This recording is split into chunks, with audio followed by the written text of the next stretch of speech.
What is your name, sir? Well, my folks was poor folks, and I didn't get no name. Well, what do they call you? They call me Festus. Festus? Yeah. No, I didn't mean what's the matter with you. I mean, what's your name? I'm not looking for trouble with you, Marshal. It's Jerry here has got me all riled up, him and that girl. Hollywood loved the version of Ken Curtis it was allowed to see. Steady, dependable, and easy to root for. On screen, he played the kind of man audiences felt they could trust without question. But real life wasn't nearly as simple. Behind the calm smile and familiar voice sat years of frustration, broken loyalty, and names he wished he'd never crossed paths with. Long after the cameras stopped rolling, Ken carried unresolved conflicts that never faded. And as time went on, those buried experiences started coming back up, changing how he viewed the industry that made him famous. What most fans never realized is that Ken's life started in a place that shaped him forever: a jailhouse. Born Curtis Wayne Gates on July 2, 1916, in Lamar, Colorado, his first home wasn't glamorous or comfortable. It was built above cold steel bars and locked doors. His father, Dan Gates, served as the sheriff of Bent County, and the family lived in a small apartment directly above the county jail. For most kids, bedtime meant fairy tales. For Ken, it meant hearing keys rattle, boots scrape concrete, and inmates murmuring through the night. His mother, Nellie Sneed Gates, worked as the jail's cook, preparing meals not just for her family, but for the prisoners too. Ken often stood nearby as she passed food through iron bars, watching rough men soften as they quietly thanked her. Those moments hit deep. They taught him empathy, patience, and humanity, lessons that stayed with him long after childhood. Growing up, Ken watched his parents juggle authority with compassion, justice with mercy, and discipline with love. That balance shaped who he became and later defined the characters audiences fell in love with. But life in Lamar during the Great Depression wasn't easy. Money was tight, and joy was rare. Still, Ken found his escape in music. He sang in school, church choirs, and local gatherings, and people noticed fast. His voice was smooth, deep, and calming, the kind that stopped rooms cold. Fame felt out of reach, though, especially in the rough 1930s. His parents pushed practicality, steering him towards stability instead of dreams. Taking their advice, Ken enrolled at Colorado College to study medicine for 2 years. But deep down, he knew that life wasn't his. He felt boxed in, not by bars this time, but by expectations. He'd sneak away to perform at campus events, and every round of applause lit a fire he couldn't ignore. Eventually, Ken made a move that shocked the people closest to him. He walked away from medical school and chose music instead. It wasn't reckless, it was survival. He knew deep down that a safe career would slowly drain him, while music gave him oxygen. By the early 1940s, that risky choice started paying off in a real way. Ken landed a spot with Tommy Dorsey's orchestra, one of the biggest swing bands in America at the time.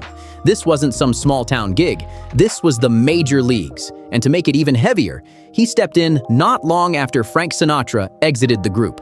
Filling Sinatra's shoes was no joke. Expectations were sky-high, critics were watching closely, and the pressure was real. Hey, Jokes, why don't you ask me the questions? You hold it. Well, seriously, old Ken Curtis and Milburn Stone, we're here in Houston for the Houston Fat Stock Show. And delighted to be here. We certainly are. We just left Matt and Kitty, and they all said hi to everybody here, and so hi. And we're going to perform for you out at the Astrodome with our musicians, the Frontiersmen and Joni. Going to have a real big show, and we want you all to come out there and so we can say howdy to you. We're glad to be here. Of course, you got Harry Knight's great stock coming in again this year, you know, and he's always got the finest, the top stock and the top rodeo cowboys and fine rodeo clowns. It's going to be a great show. Come out and see us, will you? No question about that. This is the granddaddy. This is the big daddy of them all, and we're delighted to play this. We played all over the country, and playing the Astrodome is a. But Ken didn't fold. He carried himself with quiet confidence, letting his smooth, grounded voice speak for itself. Tommy Dorsey took notice fast. Under Dorsey's guidance, Ken learned how the industry really worked. timing, discipline, professionalism, and how to command a room without forcing it. Dorsey also pushed him to rebrand, telling him straight up that Curtis Wayne Gates didn't hit hard enough. That's when Ken Curtis was born. Clean, strong, and unforgettable. From that moment on, his voice was everywhere. Ken toured coast to coast, recorded music, and built a reputation as someone audiences could trust and connect with. His journey didn't stop there, though. He later joined the Sons of the Pioneers, one of the most respected Western music groups of the era. Their songs, including Room Full of Roses and Ghost Riders in the Sky, became classics. Ken wasn't just singing, he was becoming part of America's cultural DNA. Even with success stacking up, Ken never forgot his roots. He carried the lessons from that small apartment above the jailhouse everywhere he went. He remembered watching his parents choose kindness even when life was hard, and that stayed locked into his character. Fame didn't erase his humility. If anything, it deepened it. That upbringing gave him empathy for people who struggled, strength when things went sideways, and a rare authenticity that couldn't be faked. You could hear it in his voice and feel it in his presence. But that same moral code also weighed on him at times, especially in an industry that didn't always play fair.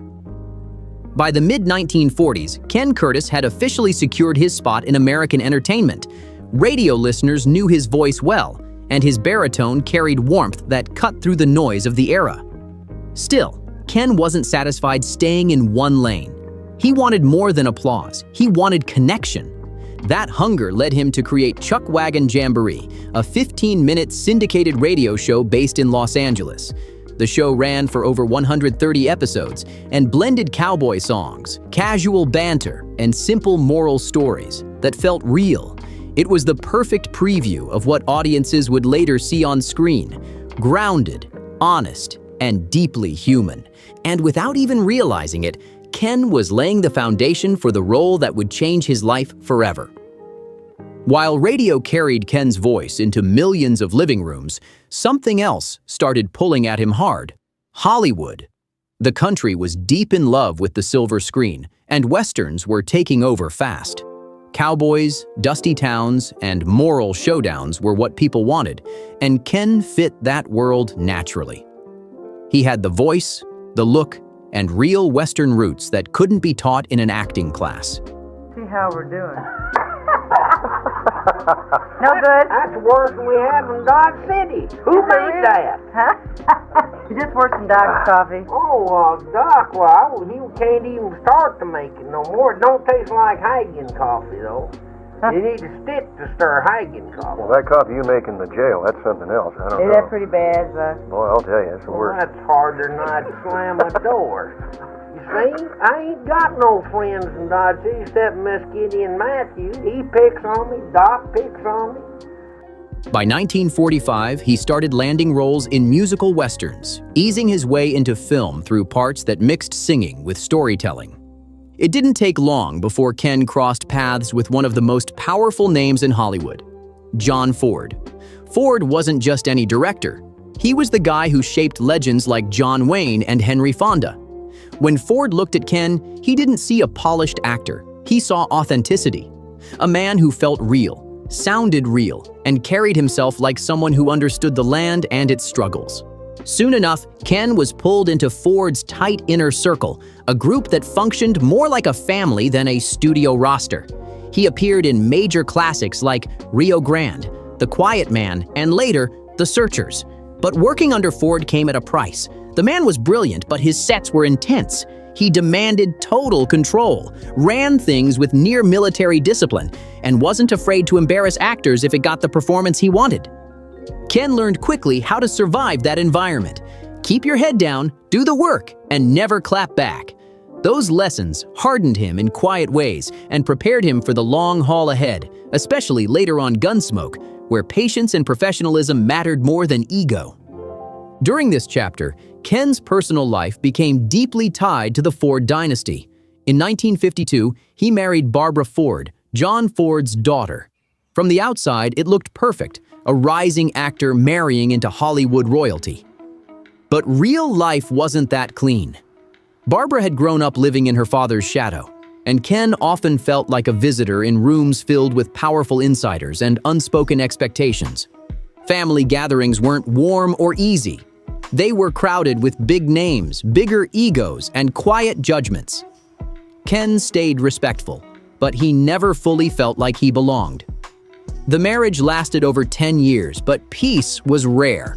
Between career pressure, family dynamics, and constant scrutiny, the weight added up fast.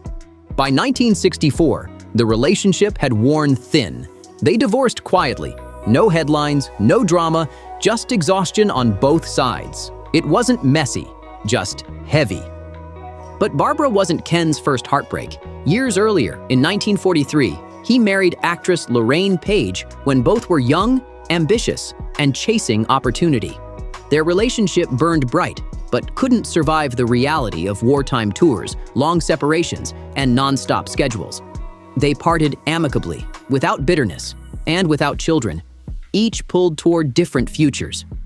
These back-to-back personal losses changed Ken. He became more guarded, more measured, and more observant. In Hollywood, he earned a reputation as polite, dependable, and drama-free. He didn't cause trouble, but he also didn't let people walk over him quietly. Underneath that calm surface, though, cracks were forming.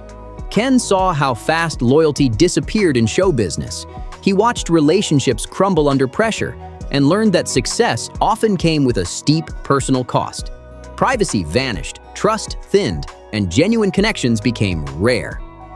By the end of the 1950s, Ken had fully shifted from music into acting.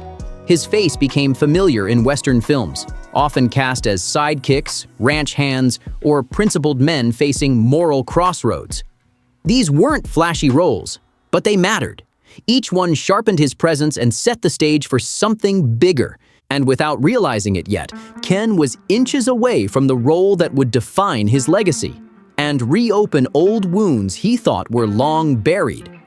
Hollywood loved putting Ken in a neat little box, the good-natured cowboy with a friendly smile and a steady presence. But behind the scenes, that label started feeling tight. Ken wanted more than charm roles and background parts. He craved depth, weight, and something that would last beyond a closing credit. At the same time, the Western genre was shifting fast, and television was rising up to challenge the old studio system. Ken didn't know it yet, but the next role he touched would define his name forever and stretch his patience in ways he never expected. In 1964, everything changed. Ken was offered a small guest role on CBS's Gunsmoke, a show that was already a television giant after 9 seasons on air. The character was Festus Hagen, a rough-around-the-edges deputy with a sharp tongue, mismatched boots, and a surprisingly strong moral compass. The producers were scrambling for fresh energy after Dennis Weaver, who played Chester Good, exited the series. Ken walked onto set thinking it was a one-time appearance, but audiences felt him instantly. Festus wasn't polished or perfect, he felt lived in. His gravelly voice, crooked grin, and blunt honesty cut through the screen. Viewers connected fast. Within months, that guest role turned into a permanent contract. Over the next 11 years, Ken appeared in more than 300 episodes, cementing Festus as one of the most recognizable characters in television Western history. But success didn't mean peace. Gunsmoke had a clear center of gravity, James Arness as Marshal Matt Dillon. Arness dominated the screen. He was tall, commanding, and fiercely protective of his character's authority. On set, Ken sometimes felt stuck in the deputy role, always nearby, rarely in control.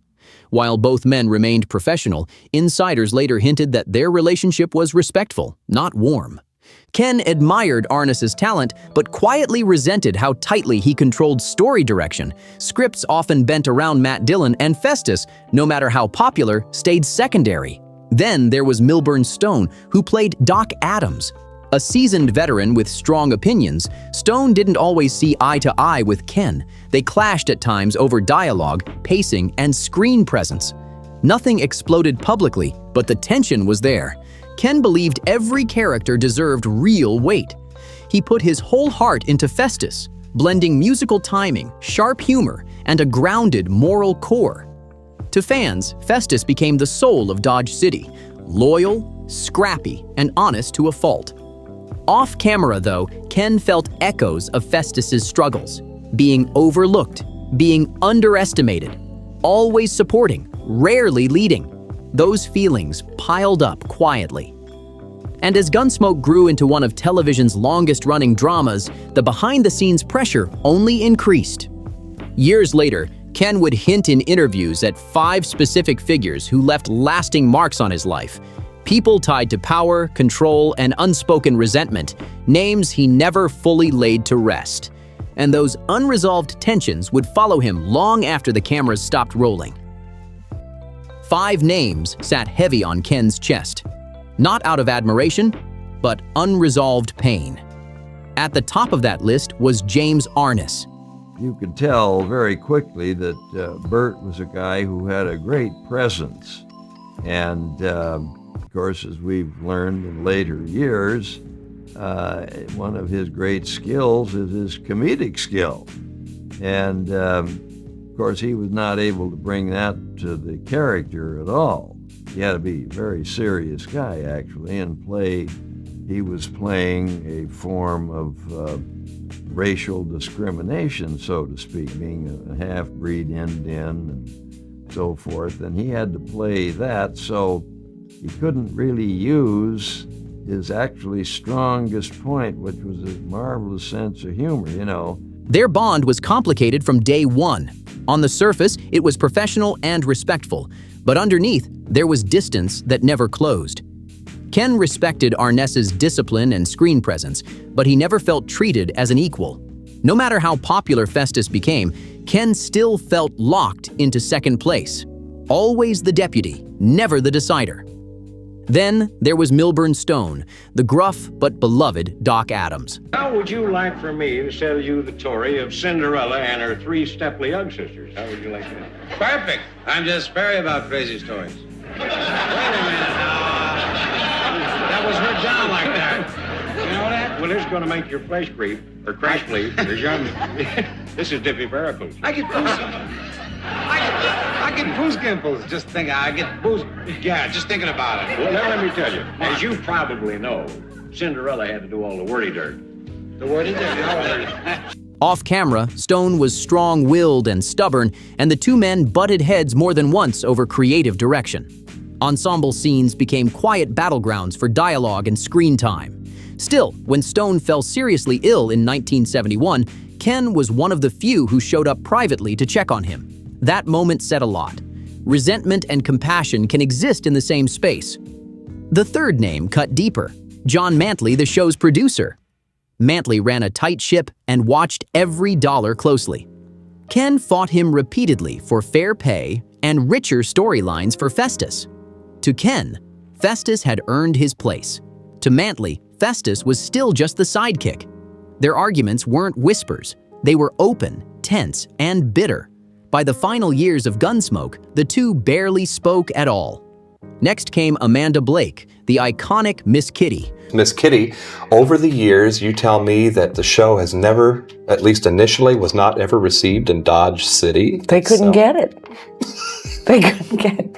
I don't know, the cable or the outlet or the plug or something. It was not in Dodge City. They absolutely could not get the show. When was the show itself actually shot in any kind of Kansas locale? Was it ever? I love it. What's the closest you've ever been to a Kansas locale doing the show?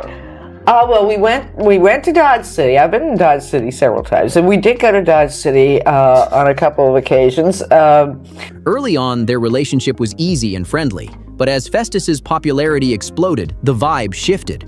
Rumors swirled that Blake felt threatened by the audience's growing love for Ken's character. Both denied it publicly, keeping things polished for the cameras. Still, people on set noticed the tension during breaks. Fewer laughs, more distance, colder silence.